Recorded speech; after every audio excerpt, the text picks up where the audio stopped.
Hello friends, Tally Prime की series में आपका स्वागत है। पिछले सेशन में हमने बिल वाइज अकाउंटिंग की जानकारी ली है।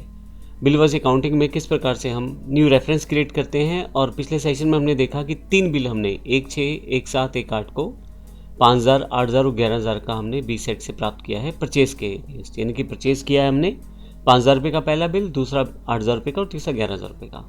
अब 1/9 को क्या एंट्री होनी है उसकी जानकारी लेते हैं। 5,000 रुपये मैंने पहले बिल के लिए पे कर दिए हैं, 8,000 रुपये दूसरे बिल के लिए। ध्यान रखिएगा, अब बिल वाइज में पे कर रहा हूँ। अभी तक हम जो पेमेंट करते थे अकाउंट पेमेंट होती थी कंपनी की, लेकिन अब जो पेमेंट कर रहा हूँ मैं यहाँ पे बिल वाइज। जो पहला बिल था वो 5,000 रुपये का, तो मैं कह के फर्स्ट बिल की पेमेंट कर रहा हूँ 5,000 रुपये की, और दूसरा जो बिल था वो 8,000 रुपये का था। 1/9 को ही मैंने 8,000 के बिल की पेमेंट भी की है। तो हम बिल वाइज पेमेंट कैसे करते हैं, उस बिल्कुल सिंपल तरीका है, सेम तरीका है, लेकिन रेफरेंस को लेते हुए साथ में हम जो बिल वाइज पेमेंट करेंगे। तो आइए देखते हैं इसको किस प्रकार से कर सकते हैं।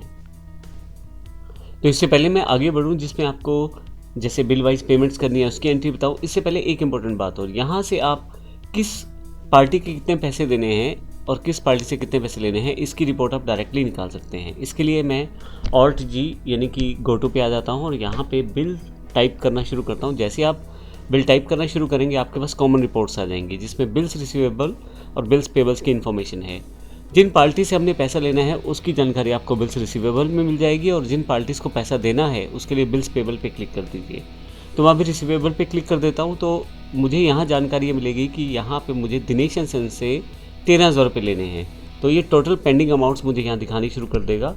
मैं वापस आता हूँ और फिर से ऑल्ट जी प्रेस करते हुए बिल टाइप करता हूँ बिल्स पेबल। अगर मैं बिल्स पेबल पे क्लिक करूं तो मुझे ये पता लग जाएगा मुझे किस पार्टी के पैसे दें। अगर आप यहाँ से ध्यान से देखें तो 1 जून को मैंने B-Set-001 के नाम से जो बिल क्रिएट किया था, यानी कि जो परचेज मैंने की थी 5,000 रुपये की, उसकी इन्फॉर्मेशन है। B-Set कंपनी का दूसरा बिल है 002 का, और B-Set-003 का तीसरा बिल है। तो यहाँ पे मुझे B-Set कंपनी के जो पैसे देने हैं टोटल 24,000 रुपये देने हैं। नीचे अगर आप देखें तो यहाँ पे 24,000 का ड्यू अमाउंट जो है यहाँ दिखाया जा रहा है। तो ये पेंडिंग अमाउंट मुझे देना है। अगर ऑल्ट F1 यहाँ प्रेस कर दें आप तो इसकी फर्दर डिटेल्स आप यहाँ से खोल सकते हैं। मैं ऑल्ट F1 दोबारा कर देता हूँ डिटेल्स को हाइड करने के लिए। तो मेरे पास यहाँ पे अगर आप देखें तो मैं इन जो रिपोर्ट्स हैं इनकी प्रिंटिंग भी निकाल सकता हूँ। उसके लिए मुझे प्रिंट ऑप्शन को सेट करना है और मेरे पास ये सारी प्रिंटिंग अवेलेबल हो जाएगी। अगर आप प्रिंटर वगैरह सेट है आपके पास तो आप इसको प्रिंट करके साथ साथ देख सकते हैं। तो आपके पास पूरा का पूरा बिल वाइज डिटेल पूरी तैयार हो जाएगी। किस पार्टी का, पार्टी वाइज आप पूरा डिटेल निकाल सकते हैं। ये देख सकते हैं कि आपको किस पार्टी के कितने पैसे देने हैं। तो 24,000 रुपये मुझे इस पार्टी के लिए देने हैं। मैं यहाँ एस्केप करता हूँ, बाहर आता हूँ। तो यहाँ तक हमने ये सीखा कि अगर हम गोटू से बिल्स टाइप करेंगे तो कैसे हमें पता लग जाएगा कि किस पार्टी के कितने पैसे देना है। तो यहाँ पे हमने देखा कि B-Set कंपनी के हमें 3 बिल देने हैं, B-Set-001, B-Set-002 और B-Set-003।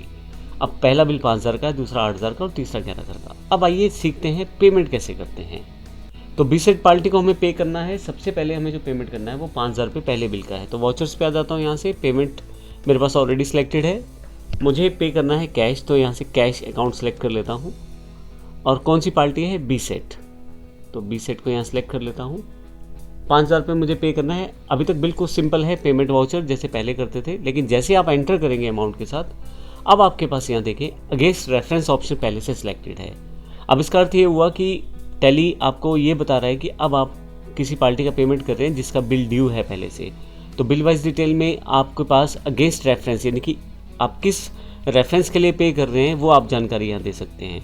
तो जब हम कोई नया रेफरेंस बना, वो सारा रेफरेंस आपके पास इकट्ठा हो जाता है और उनको अगेंस्ट रेफरेंस के साथ सेटल कर सकते हैं। तो मैं अगेंस्ट रेफरेंस पे क्लिक करता हूँ तो आप देखेंगे 3 बिल मेरे ड्यू हैं, उसकी इन्फॉर्मेशन यहाँ पे है। तो पहला ड्यू 5,000 रुपये का बिल है, तो मैं पहले बिल की ही पे करनी है मुझे पेमेंट। आप दूसरी या तीसरे बिल की पे भी कर सकते हैं। तो मैं पहले बिल के लिए सिलेक्ट कर लेता हूँ, 5,000 रुपये है, एंटर करता हूँ। और अब देखेंगे यहाँ पे नीचे अगेंस्ट रेफरेंस B-Set-001 के लिए 5,000 अपने पे किए हैं, और बेस्ट B-Set कंपनी का यहाँ पे बैलेंस उसने सेटल कर दिया है, 5,000 से कम कर दिया है। एंटर करते हुए नरेशन, और मैं एक्सेप्ट कर लेता हूँ। अब अगर आप यहाँ से ऑल्ट जी फिर से प्रेस करें, यानी कि गोटू पे आ जाएं और बिल टाइप करें, बिल्स पेबल पे जाएं, तो आप देखेंगे अब आपके पास 2 बिल ही दिखाए जा रहे हैं जो आपको पे करने रह गए हैं। वो जो डिटेल है वहाँ से हट गई है, क्योंकि पहले वाला जो बिल 5,000 रुपये का था वो बिल आपने पे कर दिया है, तो वो बिल अब यहाँ नहीं दिखाया जा रहा। मैं एस्केप करके वापस आ जाता हूँ और फिर से नेक्स्ट जो पेमेंट है वो मैं यहाँ से करता हूँ। दूसरी जो पेमेंट मुझे करनी है वो करनी है यहाँ से फिर से कैश और फिर से बीसेट कंपनी, और अब की बार जो पेमेंट है मेरी वो 8,000 रुपये की है।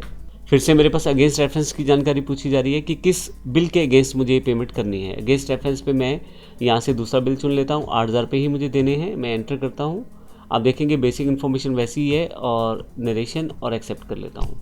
फिर से अगर आप यहाँ से ऑल्ट जी प्रेस करें यानी कि गो टू पे आ जाएं और बिल टाइप करना शुरू करें, बिल्स पेबल पे आएँ, तो आप देखेंगे सिर्फ एक बिल ड्यू रह गया है हमारा।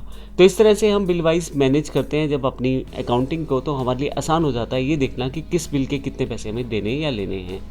तो मैं यहाँ से एस्केप करके फिर से बाहर आता हूँ। तो इस सेशन में हमने सीखा कि जब किसी बिल के लिए हम रेफरेंस क्रिएट करते हैं तो उसको अगेंस्ट रेफरेंस के साथ कैसे सेटल करते हैं। तो इस सेशन में हमने बेसिक डिटेल्स यानी कि बिल वाइज डिटेल्स की जानकारी ली है। अगले सेशन में इसी बात को हम कंटिन्यू रखने वाले हैं। धन्यवाद।